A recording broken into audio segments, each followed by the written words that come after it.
Kazys Maksvydas coaching big time over on the sideline.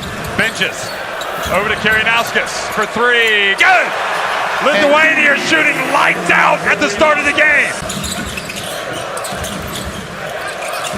Now he's going to try to post up Reeves. He spins, he goes up, he scores, and he's fouled. But tonight, he's lost the first one against Karinauskas. Jeff, this was the post. Sarunas Marciulionis. Arvydas Sabonis. Look at Karinauskas. Oh my goodness.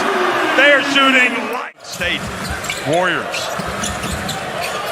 Karinauskas spins, turns, puts it up, and he gets it right. They have beaten the USA to clinch first place in Group J, 110-104. Sveiki, čia iš kitos aikštelės pusės.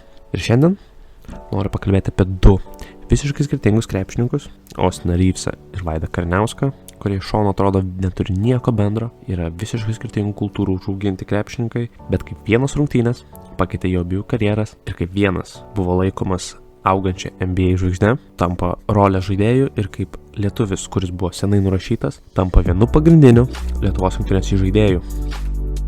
Jeigu jums patinka tokio tipo turinys, neužmirškite palaikinti ir pasubscribinti šitą kanalą. Žadu kurti daug daugiau visokio turinio, skirto krepšiniui, apie žinomus, nežinomus krepšininkus, apie NBA, apie Eurolygą ir apie visas kitas lygas. Ir jeigu turite kokį nors norimų idėjų, būtinai parašykite jas komentaruose ir pasistengsiu tas temas apžvelgti. Tai ką, judėkime prie video. Mūsų istorija prasidės Jungtinėse Amerikos valstijose, kur jaunas, dar niekam nežinomas krepšininkas Austinas Reevesas ką tik pasirinko savo pirmąjį koledžą. Vidurinėje mokykloje Austinas Reevesas buvo nesustabdomas, rinkęs po 32 taškus, 9 atkovotus kamuolius bei 5 rezultatyvius perdavimus. Nuvedęs savo komandą į 35-3 pasirodymą ir atnešęs 3 titulus per 4 metus. Po vidurinės mokyklos amerikietis pasirinko Wichita State universitetą, kuriame pirmajame sezone jam sunkiai sekėsi išlaikyti pastovumą puolime, bet gynyboje jam sekėsi šiek tiek geriau. Per 33 rungtynes Austinas rinko po 4 taškus, po 2 beveik atkovotus kamuolius bei po 1 rezultatyvų perdavimą. Antrąjį sezoną Austinas Reevesas pradėjo su didesniais lūkesčiais. Statistiškai jis taip pat atrodė šiek tiek geriau, rinkęs po 8 taškus ir po 3 atkovotus kamuolius. Po 2 sezonų Wichita State koledže Austinas priėmė rizikingą sprendimą. Gynėjas persikėlė į Oklahomos universitetą ir šis pasirinkimas tapo kertinis jo karjeroje. Pas trenerį Loną Krugerį Reevesas gavo daugiau pasitikėjimo ir galimybių atsiskleisti. Jau pirmajame sezone gynėjas beveik dvigubai pagerino savo praėjusio sezono rezultatyvumą ir tapo antru svarbiausiu žaidėju viename geriausių Amerikos universitetų. Sezoną Austinas užbaigė su 14,7 taškų vidurkiu, 5,3 atkovotų kamuolio bei 3 rezultatyviais perdavimais. Ketvirtajame ir paskutinėme savo koledžo sezone Reevesas pralenkė visų įmanomus lūkesčius ir tapo pagrindiniu komandos žaidėju. Ta sezoną amerikietis užbaigė su 18,3 taško vidurkiu, 5,5 atkovoto kamuolio vidurkiu bei 4,6 rezultatyvaus perdavimo. Po įspūdingo sezono Oklahomoje Reevesas sulaukė dėmesio iš skautų, bet garantijų nebuvo.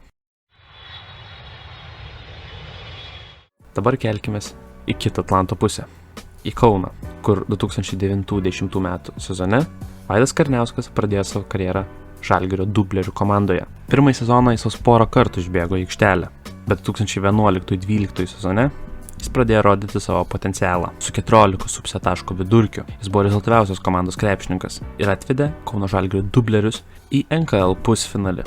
2014-15 metų sezone Kariniauskas tapo pagrindiniu komandos įžaidėju ir net gavo žaisti startinėje penkete. Nors dėl sunkios Žalgirio finansinės sudėties jis gynėjų grandį sudarė su Luku Lekavičiumi. Pirmosios savo Eurolygos rungtynėse su Eurolygos vicečempionu Madrido Real jis pelnė 5 taškus ir atrodė, kad potencialo labai daug. Antrosios rungtynėse jis surinko 11 taškų lengvoje Žalgirio pergalėje ir fanai vis drąsiau kalbėjo apie jį kaip apie naują Lietuvos talentą. Bet deja, tai buvo geriausios jo rungtynės Eurolygoje. Po jų Kariniauskas turėjo dar porą solidžių rungtynių, bet atsiradusi peties trauma neleido jam įsilieti į komandą ir apsiprasti Eurolygoje. Sezono eigoje Žalgiris pasipildė naujų įžaidėjų ir Kariniauskas iškrito iš komandos rotacijos. Ir tai buvo jo paskutinis sezonas Eurolygoje bei Kauno Žalgiriai. Po sezono Vaidas netikėtai perskėlė į antrą Graikijos lygą, į Kymis komandą. Visgi, pasak paties Vaido Kariniausko, toks sprendimas buvo priimtas neatsitiktinai. Kaip jis pats sakė, po sezono norėjau atsidurti ten, kur visa atsakomybė tektų man, būtų daugiau treniruočių nei rungtynių. Ta sezoną Karniauskas rinko po 9,5 taško bei po 4 rezultatyvius perdavimus ir atvedė savo komandą į aukščiausias šalies pirmenybės. Po sezono Graikijoje Vaidas perskėlė į Italiją pas lietuvį trenerį Rimą Kurtinaitį, bet ilgai ten neužsibuvo. Po 14 rungtynių Karniauskas paliko komandą dėl finansinių klubo problemų, bet per tą laiką žaidėjas atrodė klaikiai, rinko vos po 1 tašką ir 2 rezultatyvius perdavimus per 15 minučių. Po etapo Italijoje Karniauskas 3 sezonus žaidė Rumunijoje, kur rinko gerą statistiką, bet noras grįžti į Lietuvą visada buvo. Ir 2018-19 sezone po 6 rungtynių Rumunijos lygoje jis paliko komandą ir grįžo į Lietuvą ir pasirašė sutartį su Panevėžio Lietkabeliu, kur atrodė solidžiai, bet Karniauskas pakliuvo į lažybų skandalą, po kurio Lietkabelis išsiskyrė su lietuviu ir Karniauskas vėl patraukė svetur. Sezoną žaidėjas užbaigė toje pačioje Kymis ekipoje, kuri jau žaidė aukščiausioje Graikijos lygoje. 2019 m. vidury Karniauskas buvo išteisintas dėl lažybų skandalo ir 2021 m. sezone grįžo į Lietuvą ir pasirašė sutartį su Kėdainių Nevėžiu. Nuostabiai pradėjęs sezoną Kėdainiuose, Vaidas perskėlė į Utenos Juventus, kur toliau tęsė jo nuostabus žaidimas. Juventus jis per 18 rungtynių rinko po 16 taškų bei 6 rezultatyvius perdavimus. Po puikaus sezono Utenoje Vaidas pasirašė sutartį su šalies vicečempionu Vilniaus Rytu ir prisidėjo prie komandos pirmo LKL titulo po 12 metų. Vis dėlto po sezono Vilniuje Vaidas paliko čempionų ekipą ir perskėlė į Vokietiją, į Bambergo Brose ekipą, bet ir ten sezono neužbaigė. Ir jau kitame sezone netikėtai pasirašė sutartį su LKL naujoku Mažeikių M-Basket komanda. Ir atrodė, kad pagaliau Vaidas Karniauskas turės ramų tarp sezone. Bet tada Lietuvos rinktinės treneris Kazys Maskvytis paskambino Vaidui su pasiūlymu atstovauti Lietuvos rinktiniai. Dabar grįžkime į JAV, pas Ostiną, kur po 4 sezonų koledže jį laukia svarbiausia naktis jo gyvenime – NBA naujokų birža. Prieš biržą didžioji dalis NBA skautų amerikiečiai pagal savo šaukimą antrojo rato pabaigoje, tačiau atėjus tai lemtingai nakčiai Reeves neišgirdo savo pavardės. Ir kaip jis pats sakė All the Smoke podcast'e, tai buvo jo plano dalis.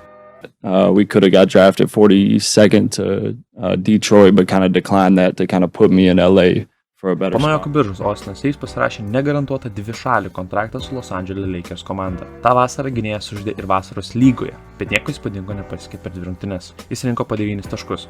Garantijų Reeves Lakers komandai neturėjo, nes po praėjusio sezono, kuriame Lakers žaidė prastą reguliarų sezoną ir iškrito pirmajame atkrintamųjų rate, tikslas Los Angeles komandos buvo tik vienas – laimėti NBA titulą. Didžiausia konkurencija komandoje Ostinui kėlė jaunas, labai gerai Lakers vadovo vertinamas Tyleris Hortonas Tuckeris. Jis buvo vertinamas su puikia gynyba ir atletišką kūną, bet jau antrose reguliariojo sezono varžybose prieš Phoenix'o Suns, prasidėjus 4 kėliniui Suns pirmavo 94-67 ir Lakers atrodė tiesiog beviltiškai. Ir tuomet treneris Frankas Vogelis suteikė šansą jaunajam Lakers gynėjui. Ir jis per visą 4 kėlinį atrodė tiesiog nuostabiai, pelnė 8 taškus, bet jo energija abiejose aikštelės pusėse padėjo Lakers laimėti 4 kėlinio rezultatu 38-21. Ir tai parodė treneriui ir visai Lakers organizacijai, kad šiam vyrukui reikia suteikti šansą. Po tų rungtynių Reeves žaidė 10 rungtynių iš eilės ir tik 3 mažiau nei 20 minučių, bei 2 surinko 2-ženklį taškų skaičių. Sezoną jis užbaigė su 61 sužaistom rungtynėm ir vidutiniškai per 23 minutes rinko po 7 taškus. Tačiau Lakers sezonas buvo katastrofiškas, buvo iškovotos vos 33 pergalės ir patirti net 49 pralaimėjimai, bei Lakers nepateko į atkrintamąsias varžybas. Po prasto sezono Lakers pakeitė trenerį ir naujas treneris Darvinas Ham iškart davė pasitikėjimo Reeves. Antrą sezoną amerikietis žaidė po 28 minutes ir rinko po 13 taškų, tačiau reguliariojo sezono pabaigoje, kuomet dėl traumos iškrito Lakers žaidė LeBronas Jamesas, Reevesas atsiskleidė gražiausiamis spalvomis. Rungtynėse su Houstono Rockets jis surinko 24 taškus. O po poros rungtynių su Dallaso Mavericks jis sužaidė geriausias karjeros rungtynes, pelnė 35 taškus ir per paskutinius 2 reguliariojo sezono mėnesius jis rinko po beveik 19 taškų per rungtynes. Atėjus pirmajam atkrintamųjų etapui, jis tapo labai ryškus Darvin Ham žaidėjas rotacijoje. Ir serijoje su Memphis Grizzlies jis žaidė po 36 minutes ir rinko po 16,5 taškų bei padėjo Lakers nugalėti Grizzlies rezultatu 4-2. Antrajame etape Lakers laukia titulą ginanti Golden State Warriors ekipa. Ir toje serijoje Ostinas išliko labai svarbus komandos žaidėjas. Pergalingoje serijoje jis rinko po 14,3 taško, žaisdamas po beveik 34 minutes. Nuo konferencijos finale su Denverio Nuggets jis atrodė geriausiai. Nors Lakers seriją pralaimėjo 4-0, amerikietis Moments atrodė kaip antras geriausias komandos žaidėjas ir seriją užbaigė su 21 taško vidurkiu. Po sezono Lakers gynėjai įteikė 4 metų 56 milijonų vertės sutartį. Atėjus vasarai, JAV rinktinė pradėjo ruoštis FIBA pasaulio krepšinio čempionatui ir treneriui Steve Kerr buvo sunku prisikviesti pajėgiausias NBA žvaigždes. Todėl, kai Austinui paskambino treneris Steve'as Kerras, jis žinojo, kad tai bus puikus šansas dar labiau atsiskleisti NBA pasaulyje. Atvykus į Manilą, greit tapo aišku, kas bus mylimiausias žaidėjas tarp fanų. Jau nuo pirmų rungtynių Austino Reeves pavardė skambėjo garsiausiai. Ir tai buvo nebereikalo. Pirmose rungtynėse su Naująja Zelandija, pirmoje rungtynių pusėje JAV turėjo vargo, bet nuo suolo kilęs Lakers gynėjas išsiskyrė savo žaidimu. Gynėjas pelnė 12 taškų per 22 minutes ir padėjo JAV laimėti rezultatų 99-72. Rungtynėse su Graikija jis atrodė dar geriau. Per 17 minučių pelnė 15 taškų ir po dar 2 rungtynių jo vidurkiai buvo 11,7 taško per rungtynes. Per 4 mačus JAV nebuvo suklupusi, bet sekantis mačas bus su taip pat dar nepralaimėjusia Lietuvos rinktinė. Bet prieš tai pažiūrėkime, kaip pasaulio čempionate sekėsi Vaidui Kariniauskui. Prieš atvykstant į rinktinės stovyklą žmonės jau kalbėjo, kad tai turbūt silpniausia rinktinė per daugelį metų, o gynėjų grandis gal net per visą istoriją. Taigi, mėlyje Lietuvos sporto aistruoliai, 5 priežastys, kodėl iš šitos Lietuvos rinktinės mes nieko nereikalausim artėjančiam pasaulio krepšinio čempionate. Bet pirmose kontrolinėse varžybose, be pagrindinių rinktinės žaidėjų, Kariniauskas atrodė puikiai. Jis buvo rezultatyviausias komandos krepšininkas lengvoje pergalėje prieš Ukrainos rinktinę. Ir atrodė, kad Kariniauskas ir vėl gali užtildyti savo kritikus. Tačiau po to pralaimėtose rungtynėse su Suomija ir Prancūzija, Kariniauskas žaidė tragiškai ir abi rungtynės užbaigė su neigiamu naudingumo balų skaičiumi. Ir per likusias kontrolinės varžybas jis dar 2 kartus išėjo su neigiamu naudingumo balų skaičiumi. Ir visa Lietuvos tauta jau atrodo buvo atsukusi nugarą Vaidui Kariniauskui. Prieš prasidedant čempionatui, gynėjas net sulaukė prašymų nebežaisti, bet Kariniauskas keliais žodžiais atsakė savo heiteriam. Prasidėjus čempionatui, Kariniauskas statistiškai neišsiskyrė, bet buvo solidus atsarginis žaidėjas, keisdamas nuostabiai atrodžiusi Roką Jokubaitį. Pirmas 4 rungtynės laimėjusi Lietuvos rinktinė jau buvo užsitikrinusi kelialapį į ketvirtfinalį, bet prieš tai laukia rungtynės su baisiaja JAV rinktinė.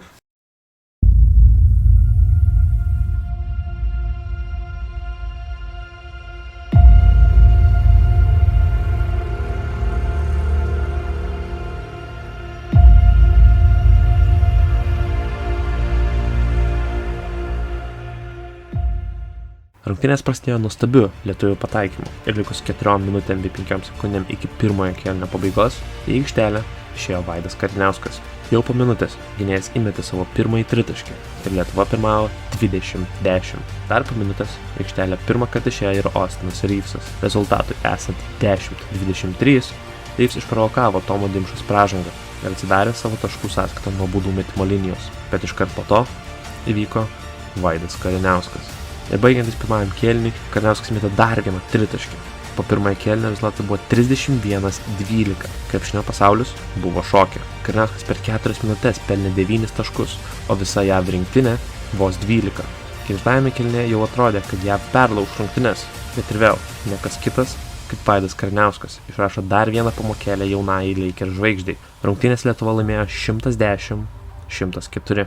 Tai lietuviai mėgsta paskaičiuoti pinigus, paskaičiuokime ir mes. Per čempionatą Kariniauskas Mažeikis turėjo uždirbti apie 9 000 eurų per mėnesį, o Austin Reeves po naujo kontrakto per mėnesį turėjo uždirbti apie 1 milijoną JAV dolerių prieš mokesčius, po mokesčių apie 500 000. Po pasaulio čempionato Vaidas susilaukė dėmesio iš kitų komandų ir prieš pat sezoną perskėlė į Vilniaus Wolves ekipą ir ten uždirba 1,5 karto daugiau nei Mažeikiuose, o Austin Reeves toliau žaidžia Los Andžele, nors sezono pradžia nėra tokia, kokios tikėjosi Lakers komanda. Na ką, čia mūsų istorijos pabaiga. Tikiuosi jums patiko šis video ir kuomet pradėjau domėti šią istoriją, pastebėjau, kad šie abu krepšininkai nors yra visiškai skirtingi, augę visiškai skirtingose šalyse, kultūrose, bet turi labai daug panašumo, abu turėjo praeiti pro tam tikrus sunkumus, kad galų gale savo karjeroje galėtų pasiekti labai daug. Labai smagu matyti Vaidą Kariniauską grįžtant į Lietuvos krepšinį ir tampant savotišką Lietuvos krepšinio legenda. Ir jeigu jums patiko, būtinai neužmirškite palaikinti bei subscribinti. Čia buvo iš kitos aikštelės pusės.